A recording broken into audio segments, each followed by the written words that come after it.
Danes si bomo pogledali eno izmed, milo rečeno, najbolj provokativnih knjig o skrbi za otroke.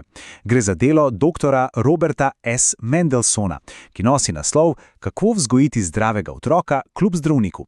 Pripravite se, ker bomo raziskali argumente, ki so resnično pretresli temelje sodobne pediatrije. Pa poglejmo, kaj nas čaka.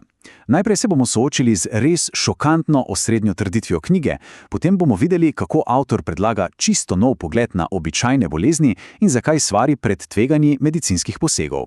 Razčlenili bomo tudi njegovo filozofijo medicinske herezije in končali z mislijo, da so starši tisti, ki so pravi strokovnjaki za svoje otroke. Ok, pa gremo kar na glavo v tole. Začnimo z najbolj direktnim in roko na srce kontroverznim argumentom, ki ga knjiga postavi v ospredje. No, verjetno bi večina staršev takoj rekla, ja, seveda. Zaupanje v zdravnika je nekako temelj našega zdravstvenega sistema, še posebej, ko gre za zdravje naših najmlajših. In potem, bum, tale izjava. Dr. Mendelssohn, ki je bil sam pediater z večdesetletnimi izkušnjami, je s tem stavkom obrnil vse na glavo. To ni samo neko opozorilo, to je direktna obtožba sistema, katerega del je bil tudi sam. Dobro, poglejmo, kako se ta precej radikalna ideja kaže v praksi.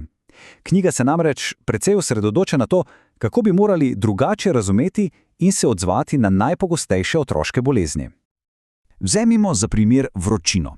Običajno nas ob povišeni temperaturi zgrabi panika in takoj iščemo zdravila.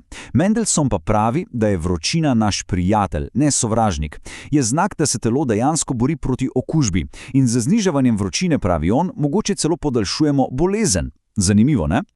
In čisto podobno je pri prehladu. Saj vemo, lekarne so polne sirupov in tablet, ki obljubujejo takojšnje olajšanje. Po Mendelssohnu so vsa ta zdravila nepotrebna, morda celo škodljiva. Prehlad je po njegovem mnenju kot nekakšen trening za imunski sistem in manj kot se vmešavamo, močnejši bo ta sistem postal. Pri vnetju ušes je ta razlika še bolj očitna. Standardni postopek je pogosto takojšen recept za antibiotike. Mendelssohn pa opozarja, da je velika večina vnetij ušes virusnih. In kaj to pomeni? Da antibiotiki sploh ne delujejo. S prekomerno uporabo tvegamo stranske učinke in, kar je še huje, razvoj odpornosti na antibiotike.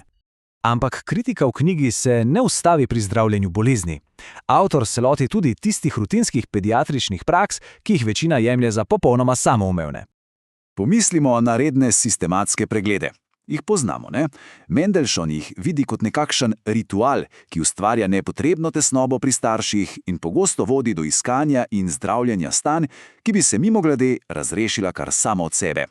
To je res trditev, ki direktno izpodbija enega od temeljev sodobne pediatrije.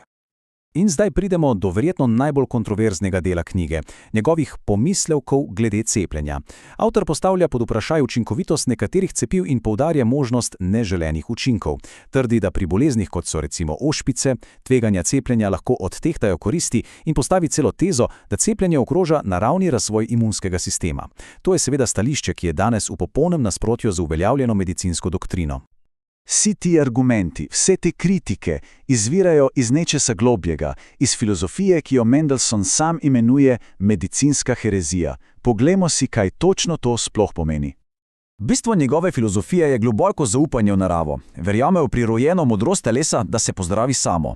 Trdi, da je vmešavanje sodobne medicine pogosto bolj škodljivo kot koristno. In ključna točka.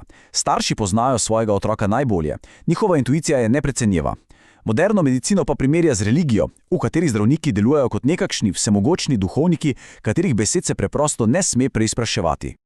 Torej, medicinska herezija v njegovem svetu pomeni zavračanje slepe vere v medicinsko avtoriteto, pomeni prevzemanje odgovornosti, ki temelji na opazovanju, zdravi pameti in zaupanju v naravne procese telesa. In to nas pripelje do končnega in morda najpomembnejšega sporočila te knjige. Poglejmo, kako ta filozofija v bistvu opolnomoči starše. Mendelssohn ponuja čisto konkretna pravila. Pravi, vi ste tisti, ki ste z otrokom 24 ur na dan. Zaupajte temu, kar vidite in čutite. Spodbuja starše, da postavljajo vprašanja, da zahtevajo pojasnila in da se ne bojijo reči ne postopkom, ki se jim ne zdijo smiselni. In ključno, najti zdravnika, ki tak pristop spoštuje in ne posega po zdravilih in testih za vsako najmanjšo malenkost. Če pogledamo celotno sliko, knjiga ni zgolj kritika. je pravzaprav poziv k revoluciji v odnosu med starši in medicinskim sistemom. Predstavljena je kot nekakšen manifest za starše, da prevzemajo aktivno vlogo in postanejo glavni varuhi zdravja svojih otrok, namesto da so samo pasivni prejemniki navodil. In to nas pripelje do končnega vprašanja, ki je namenjeno razmisleku.